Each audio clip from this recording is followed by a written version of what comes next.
Evil آئی جو ہے، آپ کہتے ہیں نا بھائی اس کو نظر لگ گئی ہے، بری نظر لگ گئی ہے، یہ حقیقت میں ایگزسٹ کرتی ہے۔ قرآن و حدیث سے تو میں اس کا ثبوت دیتا ہوں، تو اس کے علاوہ یہ سائنٹیفکلی بھی ثابت ہے۔ ضروری نہیں ہوتا کہ کسی چیز کو اثر پہنچانے کے لیے آپ کو اس کا مس کرنا ضروری ہو۔ فار ایگزامپل میگنیٹ ہے، تو میگنیٹ جو ہے وہ آئرن کو اپنے ساتھ ٹچ نہیں کرتا، اس کے باوجود وہ دور سے اس کو کھینچ لیتا ہے۔ اس سے یہ ہے کہ نظر بد بھی لگتی ہے، اسی طرح اچھی نظر بھی لگ جاتی ہے۔ اچھی نظر کن کی ہوتی ہے؟ انبیاء کرام کی اچھی نظر ہوتی ہے، اولیاء کرام کی اچھی نظر ہوتی ہے، صحابہ کرام کی اہل بیت اطہار علیہم السلام کی نظر اچھی ہوتی ہے۔ یہ کہتے ہیں نا کہ آپ نے سنا ہوگا کہ وہ ایک دفعہ کسی اللہ کے ولی نے دیکھ لیا اس کو تو اس کی زندگی بدل جاتی ہے۔ وہ کسی پہ نظر کرم کر دیں، یا رسول اللہ ہم پہ نظر کرم فرما دیجئے کہ ہمیں اچھی نظر سے دیکھ لیں، ہمیں کرم کی نظر سے دیکھ لیں یا رسول اللہ، تو ہمارے بیڑے پار ہو جائیں گے، ہمارا سارا کچھ ٹھیک ہو جائے گا۔ It exists. نظر بد لگتی ہے کہ آپ کسی چیز کو دیکھتے ہیں، پھر آپ کے دل میں اگر اس کے لیے حسد آتا ہے نا، تو وہ پھر نا یہ پاورفل ہوتی ہے نظر بد جو ہوتی ہے۔ عرب میں نا جاہلیت کے زمانے میں نظر لگانے کا رواج بہت عام تھا، اور وہ لوگ مشہور تھے جو نظر لگاتے تھے، آج بھی ایسے لوگ موجود ہیں۔ تو زمانے جاہلیت کے لوگ کسی کو دیکھ لیا نا کہ اس کا اونٹ بڑا پیارا ہے، راستے میں ویسے گزرتے ہوئے، اس کو جاتے ہوئے اسپیشل کھڑے ہو کے نظر لگاتے تھے، اور گھر آ کے اپنے غلام کو کہتے تھے فلاں جگہ پہ چلے جاؤ، وہاں پہ اونٹ ذبح ہو رہا ہوگا، اس کا گوشت لے کے آنا۔ وہ پیچھے سے اس اونٹ کا کام ہو گیا ہوتا تھا، وہ تڑپ رہا ہوتا تھا، اور گائے والے اس کو چھری پھیر لیتے تو اس کو ذبح کر لیتے تھے۔ تو یہ چیز واقعی ایگزسٹ کرتی ہے، اس سے بچنا چاہیے، خود بھی بچنا چاہیے اور اپنے بچوں کو بھی بچانا چاہیے۔ اپنے بچوں پہ دم کرتے رہے، معوذتین کا دم کرتے رہے، سورۃ فلق کا، سورۃ ناس کا، اس کے علاوہ سورۃ الکافرون کا، آیت الکرسی کا، سورۃ فاتح کا، ان کے دم بھی کرتے رہے، ان کو پھر پھونک بھی مارتے رہے۔ تعویذ بھی گلے میں ڈال سکتے ہیں اگر کسی ماہر سے بنوایا ہو یا کسی اللہ والے سے بنوایا ہو۔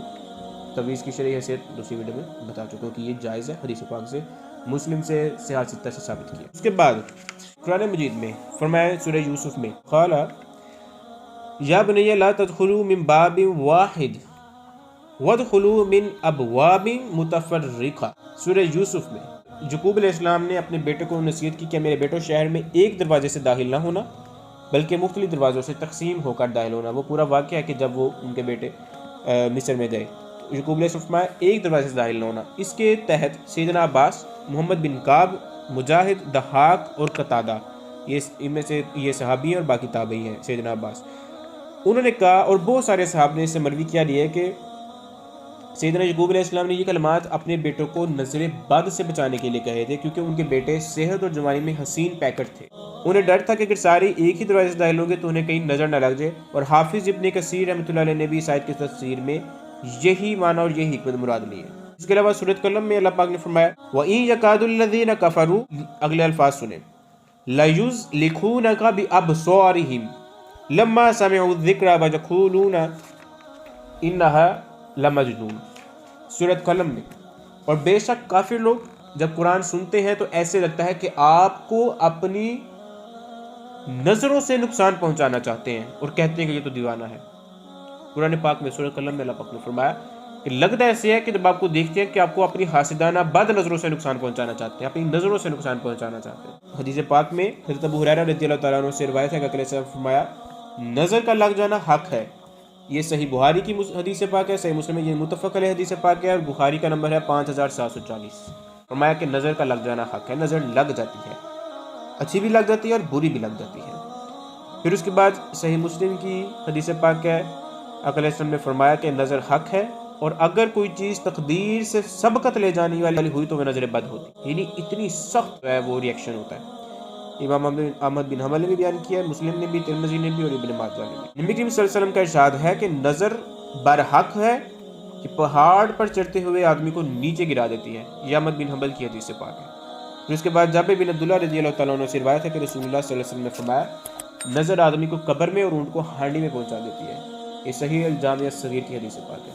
انسان کو قبر میں اور اونٹ کو ہانڈی میں، جو میں نے آپ کو پہلے حدیث ایک سنائی بات کہ وہ کھڑے ہو کے نظر لگایا کرتے تھے، جو لوگ تھے، جو نظر لگانے والے مشہور تھے، اسپیشل اونٹ کو اتنی سخت نظر لگاتے تھے کہ وہ تڑپتا ہوا مر جاتا تھا، اور انسان کو اتنی سخت نظر لگاتے تھے کہ وہ مر جاتا تھا۔ آج بھی کئی لوگ ایسے ہیں جو عقل سے فرمایا کہ میری امت میں زیادہ تعداد مرنے والوں کی ان کی ہوگی جو نظر بد سے مریں گے۔ یہ حدیث پاک اس میں شاید نہیں لکھی ہوئی، لیکن میں نے یہ پڑھی ہوئی ہے۔ اس کے بعد اگلی حدیث پاک سنیے۔ سیدہ ام سلمہ رضی اللہ تعالیٰ عنہ سے روایت ہے کہ آپ صلی اللہ علیہ وسلم نے ایک لڑکی کے چہرے پر کالا یا پیلے رنگ کا نشان دیکھا تو آپ صلی اللہ علیہ وسلم نے فرمایا اسے نظر بد لگ گئی ہے، اس پر دم کرو۔ یہ متفق علیہ حدیث پاک ہے اور بخاری کا نمبر ہے 5739۔ پھر اگلے حدیث پاک پھر متفق علیہ ہے، اس میں فرمایا عائشہ رضی اللہ تعالیٰ عنہ سے روایت ہے کہ رسول اللہ صلی اللہ علیہ وسلم نے نظر بد کے معاملے میں دم کرنے کا مشورہ دیا۔ دم کرنا حدیث پاک سے ثابت ہے اور بخاری اور مسلم سے ثابت ہے۔ لہٰذا نظر بد اگر کسی شخص کو پتا ہو کہ اس کی نظر بد لگ جاتی ہے، اس کو بعض وقت پتا ہوتا ہے، اگر نہیں پتا تو ماشاءاللہ تو آپ نے کہنا نا، کوئی بھی اچھی چیز دیکھے ہار کیوں کہے، اور جس کو پتا ہو کہ میری نظر لگ جاتی ہے وہ تو اسپیشل اس چیز کا اہتمام کرے کہ وہ ہر اچھی چیز کو دیکھ کے ماشاءاللہ کہے اور کسی اچھی چیز کو دیکھ کے اپنے دل میں حسد نہ لے کر آئے۔ اللہ تعالیٰ سے اس کے لیے بخشش مانگے، اللہ تعالیٰ سے اس چیز کی پناہ مانگے کہ اللہ تعالیٰ اس کی نظروں سے سب کو حفاظت عطا فرمائے۔